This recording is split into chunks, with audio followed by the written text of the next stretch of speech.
We take off with what is quite honestly some very sad news out of Bed Bath & Beyond this week, Ann. Yeah, Chris, according to USA Today, Bed Bath & Beyond CFO Gustavo Arnal committed suicide this past Friday.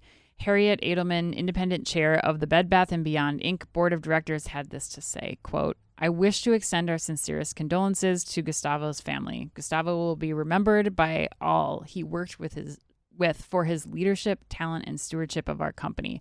I'm proud to have been his colleague and he will be truly missed by all of us at Bed Bath & Beyond and everyone who had the pleasure of knowing him," end quote. It should be noted that according to court documents, Arnal, along with GameStop chairman Ryan Cohen, were both recently named in a lawsuit accusing them of insider trading and fraud. Chris, what's your take on this really disturbing turn of events this week? Yeah, I mean, first of all, it has to be said, my heart absolutely goes out to the family, right. and you also have no idea how much anything that had to do with Bed Bath & Beyond is even a part of this. Right. I mean, I think you have to recognize that. It's all supposition or conjecture at this point, but I think, and I had some debates on whether or not to even cover this with some close friends of mine too, and ultimately we decided to do it. But I think it's important to talk about as a story or a headline. Mm-hmm. Because when I look back at how much drama we've reported about Bed Bath & Beyond over the past few years, ultimately it didn't have to end like this. Right. It didn't have to end like this in so many ways. And so by that, I mean, like, my takeaways are, looking back at the whole situation, I have basically 3 takeaways. One, don't fall into the trap of thinking your new CEO is a messiah. Mm-hmm. Like, you can see the writing on the wall when companies are starting to do that, and It just leads to problems down the road. And that clearly happened here, clearly. And we were kind of saying, watch out for that. Watch out for that. There's a lot of context to what he's going to do here versus what he did at Target.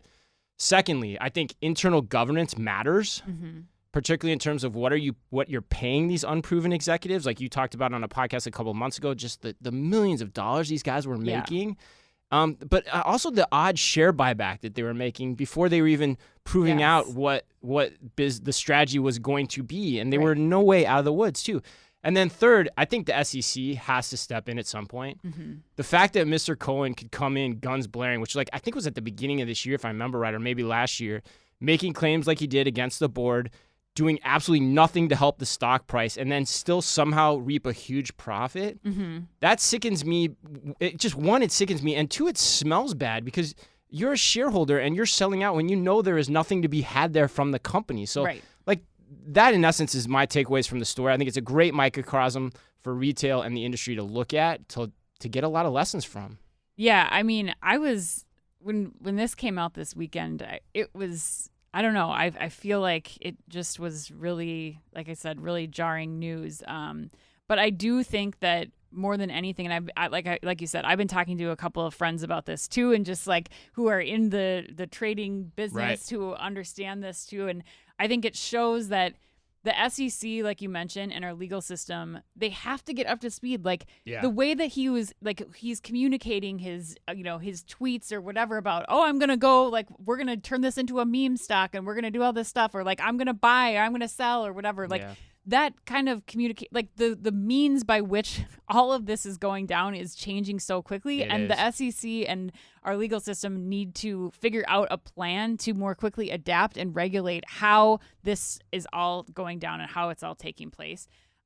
Because I think Bed Bath & Beyond is not a unique case here. We are seeing a lot of other retailers, a lot of other entertainment providers, hospitality sectors. There's a lot of people who are not evolving here, who this kind of thing could happen to. And this is more than just the retailer in trouble. I think this is going to have windfalls with the rest of the economy, the people who work at these retailers, and especially at Bed Bath & Beyond in this case. And people's lives, unfortunately, like with Gustavo. And I really hope that we can start to see some change here. Yeah, I think your point is right. This is not solely an isolated issue with Bed Bath & Beyond, especially on the SEC side of things. And we're not saying that any of this is tied together. We're not. We're saying if there is a connection, regardless if there is, something has to be done about this, because it's causing a lot of just issues that could happen down the road that could be similar to this or could not be, but they're still there.